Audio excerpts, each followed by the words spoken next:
महाराष्ट्र की राजनीति में बयानबाजी तेज हो गई है। मुख्यमंत्री देवेंद्र फडणवीस के राहुल गांधी पर दिए गए बयान ने अब तूल पकड़ लिया है।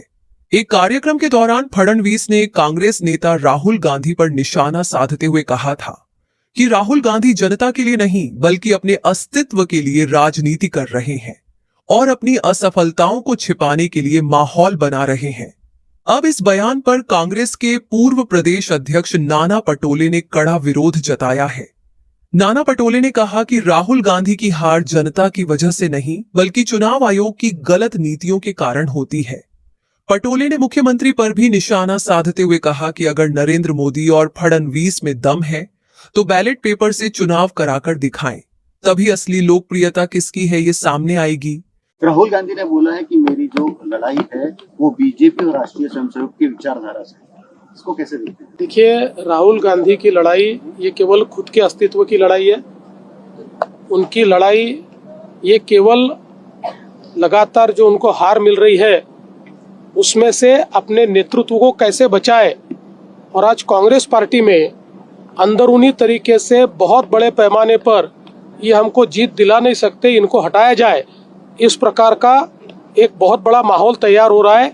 उस माहौल को भटकाने के लिए इस प्रकार की बात वो करते हैं। राज्याचे मुख्यमंत्री देवेंद्र फडणवीस यांनी राहुल गांधींच्या बद्दलचं जे वक्तव्य केलं त्याचा मी निषेध करतो। राहुल गांधी हे स्वतःच्या अस्तित्वाची नाही, भारताच्या जनतेच्या अस्तित्वाची लढाई लढत आहे। या देशाचं संविधान वाचलं पाहिजे, देशामध्ये संविधानिक व्यवस्थेच्या आधारावर काम झालं पाहिजे।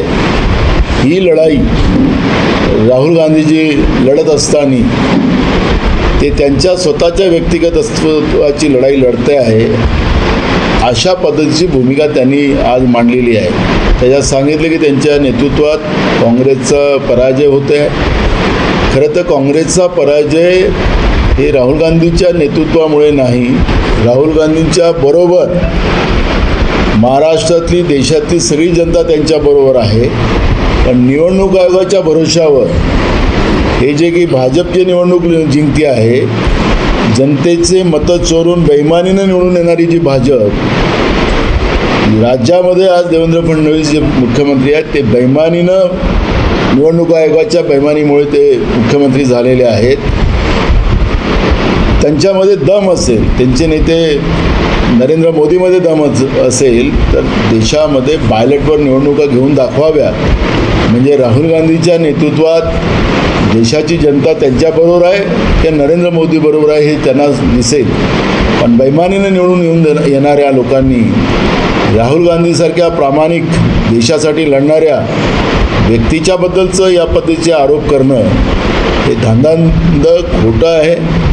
हे मूळ विषयाला जे सरकार जे महागाई असेल, बेरोजगारी असेल, शेतकऱ्यांवर सातत्यानं होणारा अन्याय आणि त्यांच्या होणाऱ्या आत्महत्या आणि इराण, इस्रायल आणि अमेरिकेमध्ये पाकिस्ताननी मध्यस्थी करून ते युद्ध थांबवलं आणि भारताची प्रतिमा जे स्वयंभू विश्वगुरू नरेंद्र मोदीचं गवगवा करणाऱ्या अंधभक्तांनी आता का तोंड बंद झाली आणि अशा पद्धतीचे जेव्हा प्रश्न विचारतात त्यावेळेस राहुल गांधीबद्दल बोलायचं आणि ह्या सगळ्या विषयाला डायव्हर्ट करायचं, हा जो प्रयत्न देवेंद्र फडणवीसांनी सुरू केलेला आहे त्यांनी तो थांबवावा अशी आमची भूमिका आहे।